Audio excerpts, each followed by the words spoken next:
Yo, épisode 2 sur les suspensions. Donc en soi, elles sont déjà chargées dans la voiture. On va aller chez le préparateur après où je vais t'expliquer comment ça se passe. Je serai aux commentaires avec un pote. Concernant la moto, elle n'a pas changé. Mis à part ça, j'ai rajouté les protège-mains. La marque Racetech, le modèle c'est le Raptor je crois. Je sais après qu'il y en a qui se font avec une barre en alu renforcée là, qui passe à l'intérieur. Mais bon, moi j'aimais bien le look de ceux-là.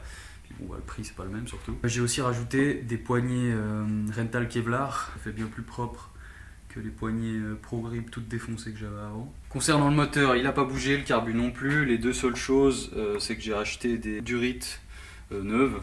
Le look c'est tout autre chose que ces vieilles merdes. Le moteur, j'ai des vis nickelées qui vont venir remplacer les anciennes. Et en soi, voilà. Donc c'est parti. À toutes. Bon, alors je suis avec un pote pour commencer cette vidéo.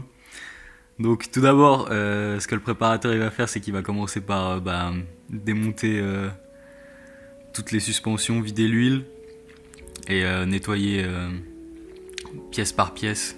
Chaque élément. Ouais, dans un bac. C'est quoi le bac? Un bac de vidange. Un bac de vidange. Pas un nom particulier.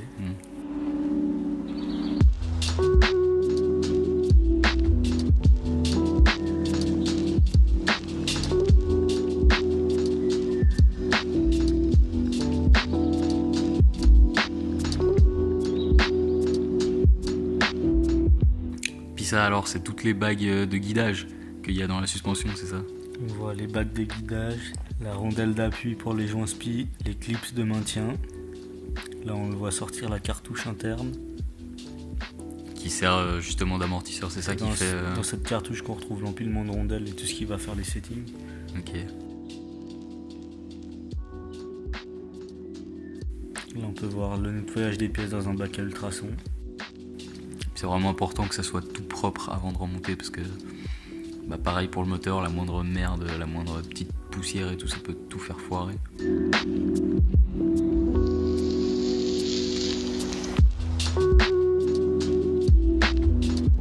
Les tubes de fourche là, ils sont faits en quoi? Enfin les... En aluminium. En aluminium? Les fourreaux ou les tubes? Non, les fourreaux je pense. Les fourreaux ils sont faits en aluminium, anodisé.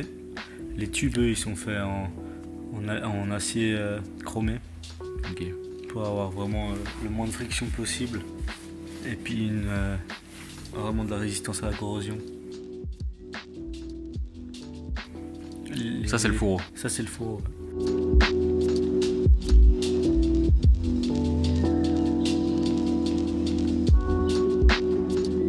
C'est à ce moment-là en fait qu'on va faire... que le préparateur il va jouer sur les settings pour justement rendre la fourche plus ou moins dure suivant le niveau du pilote, sa taille, son poids et puis l'utilisation qu'il va en faire. Surtout son utilisation parce que sa taille et son poids, son poids surtout, la taille ça n'a pas vraiment d'importance, mais le poids c'est ce qui va faire du coup, qui va changer surtout des ressorts et selon comment aussi la viscosité de l'huile. Après les clapets c'est surtout pour avoir une fourche plus ou moins progressive et puis avoir un comportement assez différent.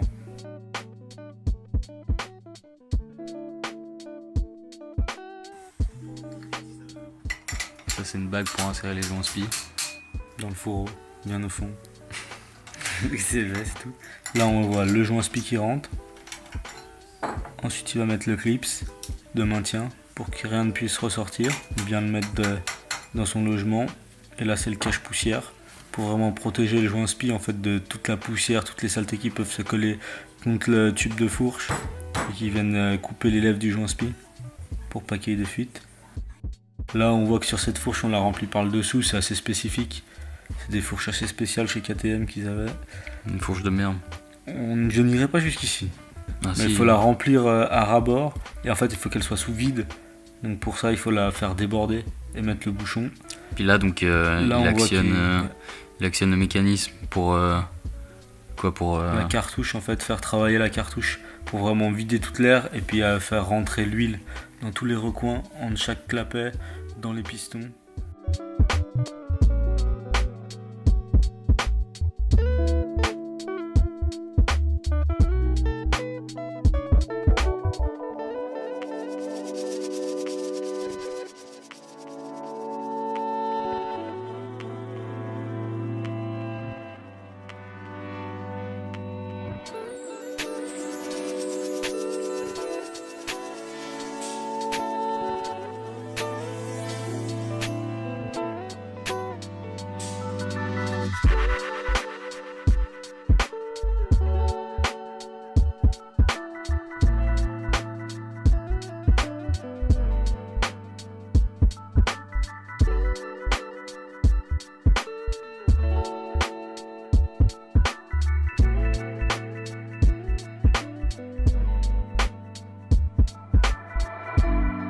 Là on voit qu'il a mis un O-ring qui va permettre de faire un repère pour voir plus tard sur piste les réglages qu'on aura, voir la butée. Parce qu'il faut vraiment essayer d'utiliser au maximum la course disponible pour avoir le meilleur amortissement.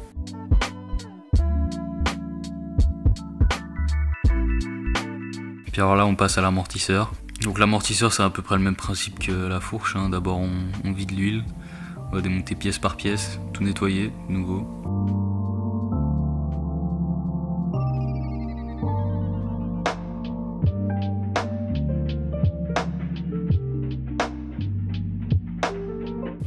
Je me demande si c'est plus complexe en soi l'amortisseur que...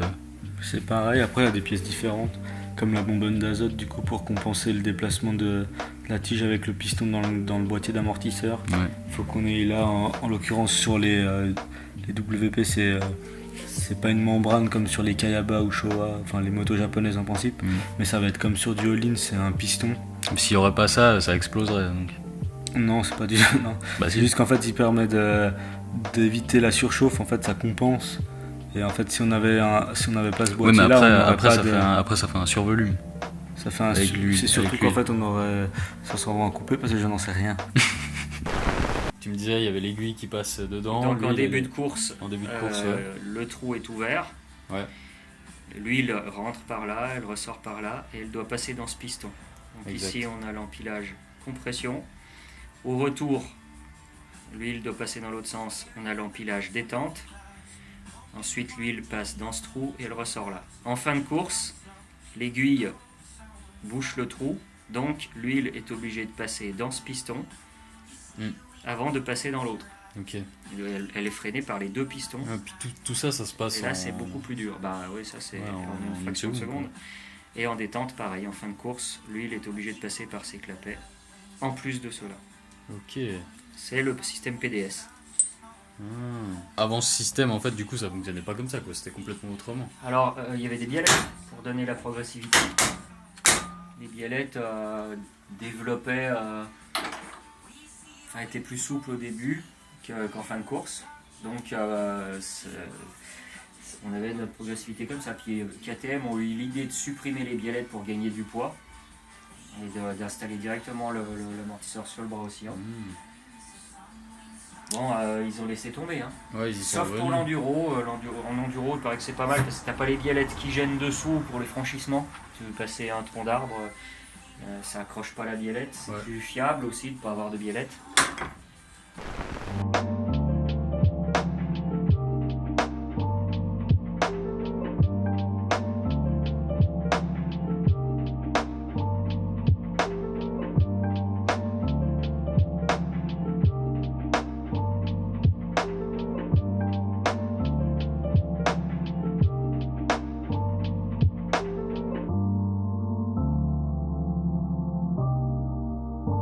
L'utilisation de la pompe à vide qui sert à Valentin. Mettre sous vide. Merci. Oh, Non, mais aussi à mettre en pression. Puis là, ce qu'il fait justement, c'est important, il actionne l'amortisseur. Pour le purger, enlever vraiment tout l'air qu'il y a à l'intérieur. Il faut vraiment qu'il reste pas du tout d'air au niveau de l'huile. Il faut vraiment qu'elle se débarrasse de toutes les... Virer toutes les bulles d'air. Et puis là, il injecte l'azote. 10 bars de pression. On met de l'azote à la place de l'air parce que l'air, lui, il va vraiment se dilater avec la chaleur. Il va pas être du tout stable dans la durée et puis il va chauffer et donc on va avoir une pression qui va être tout le temps variable, tandis que l'azote, lui, il va vraiment très peu varier dans la durée et dans toute l'utilisation. Et du coup, le comportement, il va rester vraiment à peu près pareil durant toute l'utilisation de la moto. Et puis ensuite, vérifier la longueur du ressort, la pré-contrainte. Normalement, ça se fait sur la moto, mais... On fait déjà un pré-réglage, il sera refait à nouveau sur la moto avec le pilote dessus. Le pilote qui n'est autre que Tom. Le mot pilote est un bien grand mot, comme j'ai dit. Et voilà, et le petit autocollant qui va bien.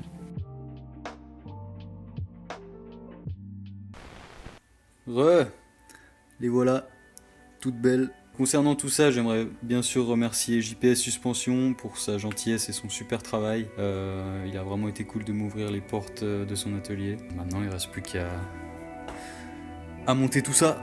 Je pense que la prochaine fois, c'est la bonne. Bye.